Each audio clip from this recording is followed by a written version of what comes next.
Զրուցում ենք միջազգայնագետ Գրիգոր Բալասանյանի հետ։ Պարոն Բալասանյան, տեղի է ունեցել Փաշինյան-Ալիև հանդիպումը, որի ժամանակ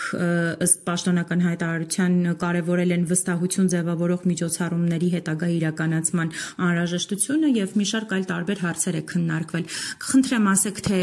այս հանդիպումները, որի մասին Փաշինյանը շատ խոսում էր, չէ, ասում էր, որ պետք է արդեն ուղիղ բանակցություն լինի երկու կողմի մեջ, այս հանդիպումները մեզ ինչ են տալիս եւ իսկապես մոտեցնում են խաղաղությանը, որի մասին այդքան իշխանությունը խոսում է։ Ես չեմ կարծում մեզ մոտեցնում են այդ խաղաղությանը, կարծես տպավորություն է, որ Փաշինյանը հանդիպումների ժամանակ ուղղակի փորձում է համոզել Ալիևին, որ ավել պահանջ չներկայացնի եւ համաձայնվի ինչ-որ փաստաթուղթ ստորագրել խաղաղության հետ կապված, բայց կարծում եմ եւ նաեւ հրաժարվել իր պահանջներից 300,000 փախստականների, այսպես ասած, արևմտյան Ադրբեջան սահմանության փոփոխություն այս պահին եւ այլն։ Դրանով է պայմանավորված այդ հանդիպումը։ Ես չեմ կարծում, թե այդ հանդիպումը լուրջ արդյունք կարող է տալ, քանզի ի սկզբանե ադրբեջանական կողմը զբաղեցնում է շատ անզիջում դիրք եւ մտադիր չէ որևէ հարցում զիջել, ինչպես իրենք են դա փորձում հիմնավորել հաղթողի իրավունքով։ Պարոն Բալասանյան, եւս մեկ հարց, քանի որ Ադրբեջանում արդեն այդ process-ները սկսվել են,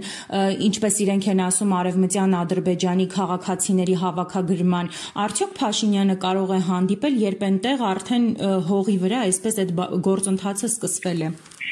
Կարծում եմ այդ հարցը պիտի տալ Հայաստանի այն պաշտոնյաներին, ովքեր ադրբեջանցիներին հրավիրել էին Հայաստան եւ ադրբեջանցին լուրջ դեմքով ասում էր, որ դա ուղղակի հասարակական կազմակերպություն է եւ որևէ վտանգ այդտեղ չկա եւ պետք չի փնտրել ինչ-որ հարց։ Ոչ մի բան չեն կարողանալու անել, քանի որ լռությունը ուղղակի բերում է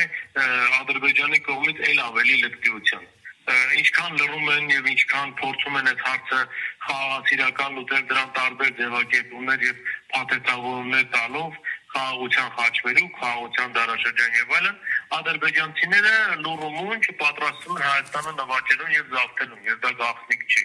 Թե ինչ հարցեր են այլ հարցեր են քննարկում Ալիևի հետ, ես ճիշտ ասած չգիտեմ, բայց հույս ունեմ երևի նաեւ որ Ալիևին տրվել է հարց, թե ինչ ինքը նկատի ունի Զանգեզուրի միջանցկացելով, որտեղ Հայաստանի վարչապետը կարծես թե չէր կարողանում հասկանալ, թե ինչի նկատի ունի Ալիևը, երբ պնդում է Զանգեզուրի միջանցքի բացման մասին։